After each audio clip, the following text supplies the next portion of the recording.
लालची हलवे पराठे वाला। एक बार की बात है कि एक गांव में दो भाई रहा करते थे।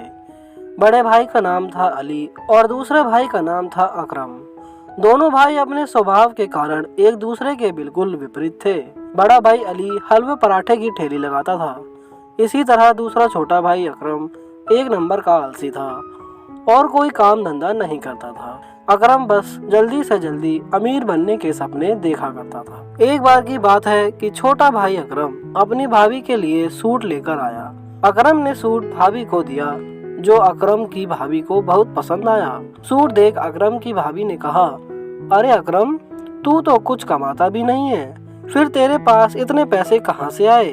अकरम बोला, भाभी जान, आप यह सब मत पूछा करो, मैं सिर्फ जुगाड़ करता हूँ और इन जुगाड़ से मैं बहुत ही जल्दी अमीर बन जाऊंगा। यह सब बातें सुनकर अकरम का बड़ा भाई अली बोला कि तू इन जुगाड़ों से भले ही अमीर बन जाए, पर ऐसे पैसों से कमाई गई तेरी अमीरी ज्यादा दिनों तक नहीं रहेगी। इतने में अकरम बोला कि भाईजान, आप तो रहने दो, आप ईमानदारी से काम करते हो, लेकिन ईमानदारी से सिर्फ जरूरतें पूरी हो सकती है, अमीर बनने का सपना नहीं। इतना कहकर अकरम हमेशा अपने बड़े भाई का मुंह बंद करा देता था। अली बाजार के बीच में हलवा पराठे की ठेली लगाता था। अली का बना हलवा अच्छी क्वालिटी का होता था, जिसके कारण ग्राहकों की भीड़ हमेशा ही अली के ठेले पर लगी रहती थी। लोगों को अली का बनाया हलवा इतना पसंद आता था कि लोग हलवा पैक कराकर अपने घर भी ले जाया करते थे, लेकिन इसमें अली को अपने मुनाफे में काफी नुकसान उठाना पड़ता था। एक बार जब अली ने अपने पूरे महीने का हिसाब अपनी पत्नी फातिमा को दिया, तो अली की पत्नी फातिमा ने कहा कि इस बार के मुनाफे का हिसाब पिछले महीने के हिसाब से कम है। इस पर अली की पत्नी फातिमा बोली कि ऐसे तो हमारा गुजारा नहीं चल पाएगा। अब अली बोला कि इस महीने तेल के दाम बढ़ चुके हैं, इसलिए मुनाफा थोड़ा कम हुआ है। यह सुनकर फातिमा बोली कि आप भी अपने हलवे और पराठे के दाम बढ़ा दीजिए, अच्छा मुनाफा होगा। इस पर अली बोला कि नहीं फातिमा, मैं ऐसा नहीं कर सकता। अगर मैं ऐसा करता हूँ तो ज्यादा लोग मेरा बना हुआ हलवा नहीं खरीद पाएंगे।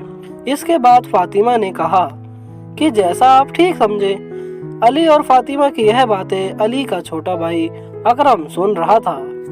एक दिन की बात है कि फातिमा को एक फोन आता है। फोन पर बात करते ही वह रोने लगती है। जब अली फातिमा को देखता है कि फातिमा रो रही है, तो वह पूछता है कि क्या हुआ फातिमा, क्यों रो रही हो?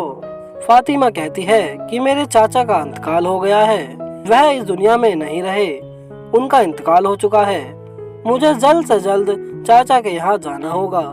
यह सुनकर अली बोलता है, रो मत फातिमा, मैं भी तुम्हारे साथ चाचा के यहाँ चलता हूँ। इसके बाद अली अपने भाई अकरम से कहता है कि जब तक मैं नहीं आता तब तक तुम हलवे पराठे की ठेली लगाना और देखना कि मेरे ग्राहकों को कोई तकलीफ नहीं होनी चाहिए।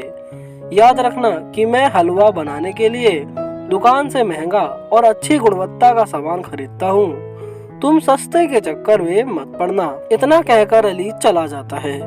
इसके बाद अकरम हलवे पराठे की ठेली लगाना शुरू कर देता है।